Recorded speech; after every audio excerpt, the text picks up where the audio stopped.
నా YouTube channel చూస్తున్న మీ అందరికీ స్వాగతం సుస్వాగతం. సోమవారం రోజు మహాశివుడి యొక్క ఆరాధన చేస్తే సర్వ కష్టాలు, దారిద్ర్య బాధలు, సర్వ పాపాలు తొలగిపోతాయి. ఈరోజు ఈ వీడియోలో మహాశివుడి యొక్క శక్తివంతమైన మంత్రాన్ని విందాం, పఠిద్దాం.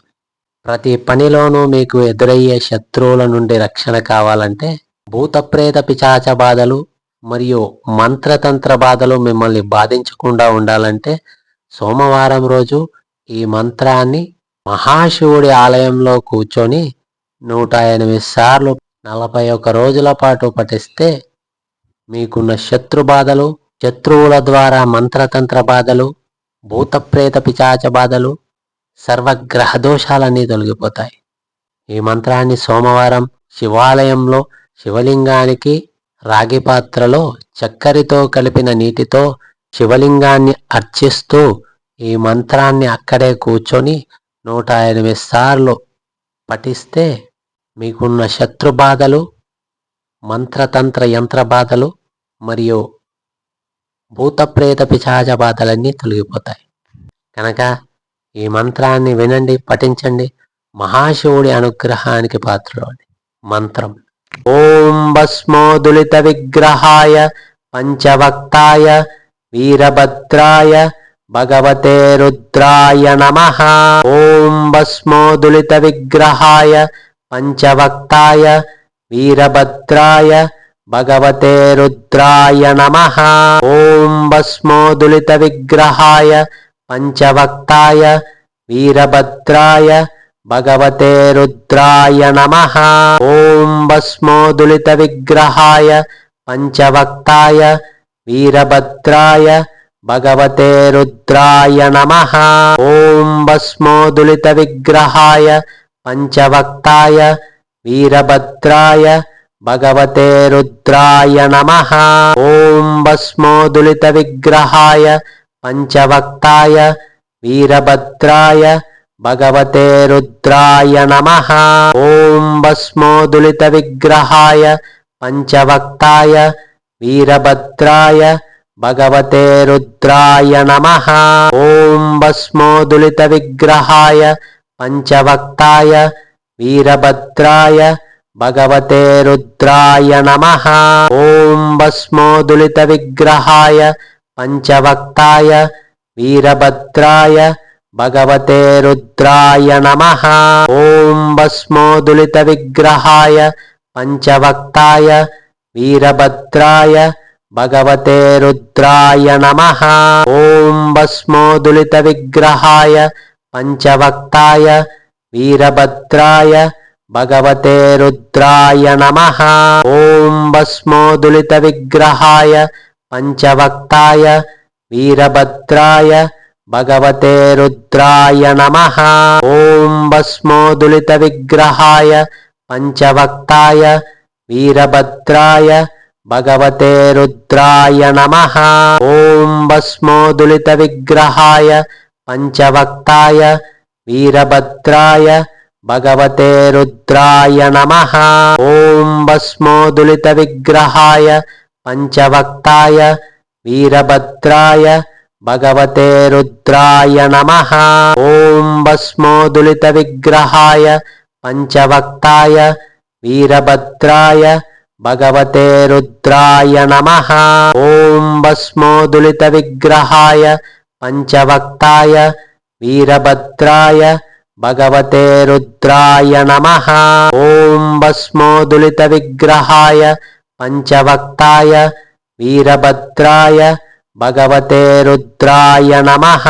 ఓం భస్మోదులిత విగ్రహాయ పంచవక్తాయ వీరభద్రాయ భగవతే రుద్రాయ నమః. ఓం భస్మోదులిత విగ్రహాయ పంచవక్తాయ వీరభద్రాయ భగవతే రుద్రాయ నమః. ఓం భస్మోదులిత విగ్రహాయ పంచవక్తాయ వీరభద్రాయ భగవతే రుద్రాయ నమః. ఓం భస్మోదులిత విగ్రహాయ పంచవక్తాయ వీరభద్రాయ భగవతే రుద్రాయ నమః. ఓం భస్మోదులిత విగ్రహాయ पंचवक्ताय वीरभद्राय भगवते रुद्राय नमः। ओम भस्मोदुलितविग्रहाय पंचवक्ताय वीरभद्राय भगवते रुद्राय नमः। ओम भस्मोदुलितविग्रहाय पंचवक्ताय वीरभद्राय भगवते रुद्राय नमः। ओम भस्मोदुलितविग्रहाय पंचवक्ताय वीरभद्राय भगवते रुद्राय नमः। ओम भस्मोदुलितविग्रहाय पंचवक्ताय वीरभद्राय भगवते रुद्राय नमः। ओम भस्मोदुलितविग्रहाय पंचवक्ताय वीरभद्राय भगवते रुद्राय नमः। ओम भस्मोदुलितविग्रहाय पंचवक्ताय वीरभद्राय भगवते रुद्राय नमः। ओम भस्मोदुलितविग्रहाय पंचवक्ताय वीरभद्राय भगवते रुद्राय नमः। ओम भस्मोदुलितविग्रहाय पंचवक्ताय वीरभद्राय भगवते रुद्राय नमः। ओम भस्मोदुलितविग्रहाय पंचवक्ताय वीरभद्राय भगवते रुद्राय नमः। ओम भस्मोदुलितविग्रहाय पंचवक्ताय वीरभद्राय भगवते रुद्राय नमः। ओम भस्मोदुलितविग्रहाय पंचवक्ताय वीरभद्राय भगवते रुद्राय नमः। ओम भस्मोदुलितविग्रहाय पंचवक्ताय वीरभद्राय भगवते रुद्राय नमः।